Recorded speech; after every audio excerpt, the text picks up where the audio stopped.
जय हिंद दोस्तों, स्वागत है आपका और एक नए वीडियो में और एक नए टॉपिक के साथ।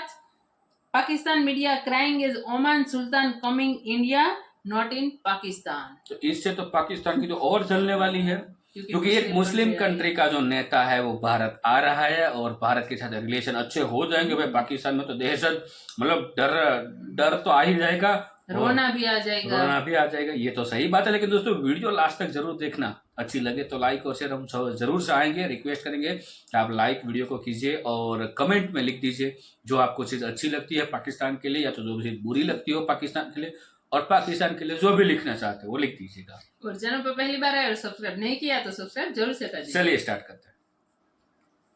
जो ओमान के जो सुल्तान हाशम बिन तारिक जो कि हेड ऑफ स्टेट हैं सल्तनत ऑफ ओमान के, जो वो इंडिया आ रहे हैं on a state visit which is happening after 26 years. Relationships between the two countries.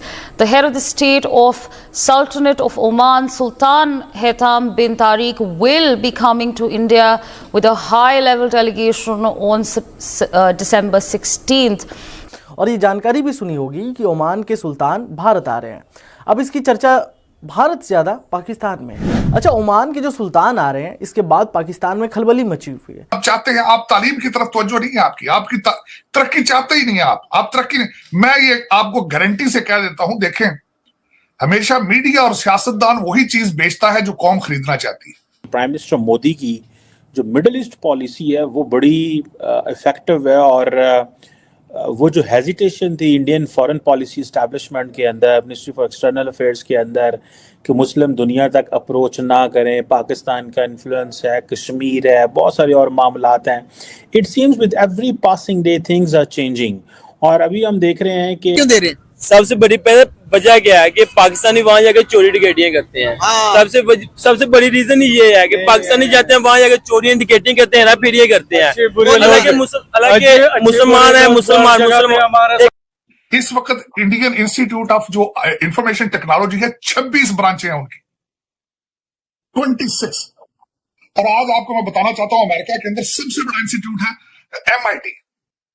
MIT में दाखिला मिलना आसान है, institute of information technology of India में दाखिला मिलना मुश्किल।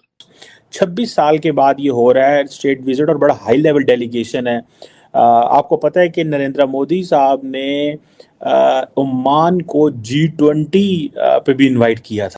जय हिंद दोस्तों, ओमान के सुल्तान हाशम बिन तारिक साहब वो दोस्तों भारत का दौरा करेंगे 16 से 17 दिसंबर के बीच, और या तो 16 को आएंगे या तो 17 को आएंगे, और उनका 3-4 दिन का ये दौरा होगा और बहुत हाई लेवल मीटिंग होगी। डेलीगेट्स ओमान से भी बहुत ज्यादा आ रहे हैं और भारत के डेलीगेट्स के साथ उनकी मीटिंग होगी। अच्छा दोस्तों, क्योंकि ओमान एक मुस्लिम देश है, ऊपर से गल्फ कंट्री में आता है, तो दोस्तों पाकिस्तान ये सुन के हैरान हो गया कि ओमान ने कहा हम भारत तो आएंगे, लेकिन पाकिस्तान के बारे में जब उनके फॉरेन अफेयर से पूछा गया कि आप भारत जा रहे हो, साथ ही साथ पाकिस्तान का भी विजिट होगा, उन्होंने कहा भाई अभी हमारे सुल्तान ने पाकिस्तान विजिट के बारे में कुछ ऐसा सोचा नहीं, अभी हमारा फोकस है भारत के साथ रिश्ते और भी ज्यादा अच्छे करना। वैसे दोस्तों भारत और ओमान के रिश्ते हमेशा से ही अच्छे रहे हैं, लेकिन उनका कहना है कि हम दोनों देशों के रिश्तों को और आगे बढ़ाएंगे। फिलहाल पाकिस्तान विजिट पे उनका कोई विचार नहीं है। दोस्तों ये सुनकर पाकिस्तान में सफा मातम छा गया कि सऊदी अरेबिया, UAE से लेके छोटे छोटे मुस्लिम देश जो क्षेत्रफल की दृष्टि से छोटे हैं, वो भी अब भारत के साथ अपने रिश्ते बहुत ज्यादा मजबूत कर रहे हैं, लेकिन पाकिस्तान की तरफ देख तक नहीं रहे। मतलब आप सोचो, दिल्ली आके चले जाएंगे लेकिन पाकिस्तान से एक शब्द नहीं पूछेंगे। जो ओमान के जो सुल्तान हाशम बिन तारिक जो कि हेड ऑफ स्टेट हैं सल्तनत ऑफ ओमान के, जो वो इंडिया आ रहे हैं on a state visit which is happening after 26 years. So UAE Oman सबको बुलाया गया और दिखाया गया। साढ़े पंजाबी कहते हैं अपने घर विखाना, साढ़े घर केड़ा केड़ा बंदा आया है। सो अगर आपके घर अच्छा मेहमान आया तो आप अपने जो ऐसे लोग ताल्लुकात वाले हैं जो थोड़े से नहीं उनका वो स्टेचर हो या बड़ा स्टेचर है, तो आप उनको भी इनवाइट करते हैं जस्ट टू टेल देम कि जनाब एवी लिस्ट है। So it's just basically that is that sort of understanding and that sort of messaging एक होती है। सो प्राइम मिनिस्टर मोदी की जो मिडिल ईस्ट पावर है, और इंडिया जो है in many ways is becoming a Middle Eastern power as well. India ने जो नया जार्गन दिया दैट इज वेस्ट एशिया, उन्होंने कहा जी कि हम वेस्ट एशिया को ऐसे देख रहे हैं, दुनिया उनको मिडल ईस्ट कहती थी, वो obviously for them for their part उनको वेस्ट एशिया ही लगता है ये। हम भी मिडल ईस्ट ही कहते हैं लेकिन वो वेस्ट एशिया कहते हैं। और यूएई में आपने देखा कि जिस तरह उसको मोहम्मद बिन जायद ने नरेंद्र मोदी को प्रोटोकॉल दिया, उनको एक्स्ट्रा टाइम दिया, उन्होंने मेन स्टेज पे आए, बातें की, सारा कुछ हुआ। ये कहते हैं जी कि इंडियंस कहते हैं जी कि हमारे ओमान के साथ बड़े पुराने ताल्लुकात हैं, इससे long history of friendship and partnership और म्यूचुअल ट्रस्ट है एंड ऑल दिस, लेकिन ये 26 साल के बाद ये दौरा हो रहा है, स्टेट लेवल का दौरा। So it means that they have been finding and trying to find out what to do. 2018 में नरेंद्र मोदी ने आई थिंक दौरा किया था ओमान का, और उस वक्त जिसे वो कहते हैं ना, जो सुल्तान कबूस उस वक्त जिंदा थे, टू हुम ही मेट, ठीक है जी। और उस वक्त सुल्तान कबूस ने इनको जिसे कहते हैं ना वेलकम किया 2018 में, जस्ट दैट वाज इज पहला वो जो एक था। उस वक्त तकरीबन नरेंद्र मोदी ने 20,000 से ज्यादा जो इंडियन एक्सपैट्रिएट्स हैं वहां पे उनको भी खिताब किया, और बड़ी वो I think Sultan Qabus stadium के अंदर, ठीक है। और जिसे वो उस वक्त तो मोदी साहब ये कह रहे थे भाई कि ये जो पिछली हुकूमतें हैं इन्होंने ताल्लुकात नहीं बनाए मुसलमान दुनिया के साथ, और हमारे लोग इधर नहीं आ सके जितना उनको आना चाहिए था, और इंडिया और ओमान बड़े इंपॉर्टेंट प्लेयर हैं। मैंने देखा है रिसेंटली कि इंडियन जो मिलिट्री लीडरशिप है एंड जो because Oman is just you know एक इम्पॉर्टेंट कंट्री है सारे अरेबियन सी में, तो वो दे बिलीव कि हमें ओमान के करीब जाना चाहिए। सो इंडियन नेवी भी वहाँ जाती है, डॉक करती है, और ये सारा कुछ है। उस वक्त नरेंद्र मोदी को जो है वो ओमान की जो लीडरशिप है वो मस्जिद में भी ले गई, और कहा जाता है कि वो जो मस्जिद है जो मस्कत के अंदर बनी हुई है मेन ओमान में, कहा जाता है कि 3 lakh ton of Indian sandstone और कोई 200 इंडियन क्राफ्टमैन जो थे उन्होंने वो मस्जिद बनाई। So they took him there, they are using it as a soft power के पायन हम तो जनाब की मस्जिदें भी बनाते हैं, ठीक है जी। एंड देन फिर एक शिवा टेम्पल था मस्कत का, वो भी उन्होंने उस वक्त विजिट किया। वो 125 साल कहते हैं पहले गुजरात के कोई कारोबारी लोग थे जिन्होंने वहां पे ये किया, और फिर उसको सन 1999 में उसको रेनोवेट वगैरह किया गया था।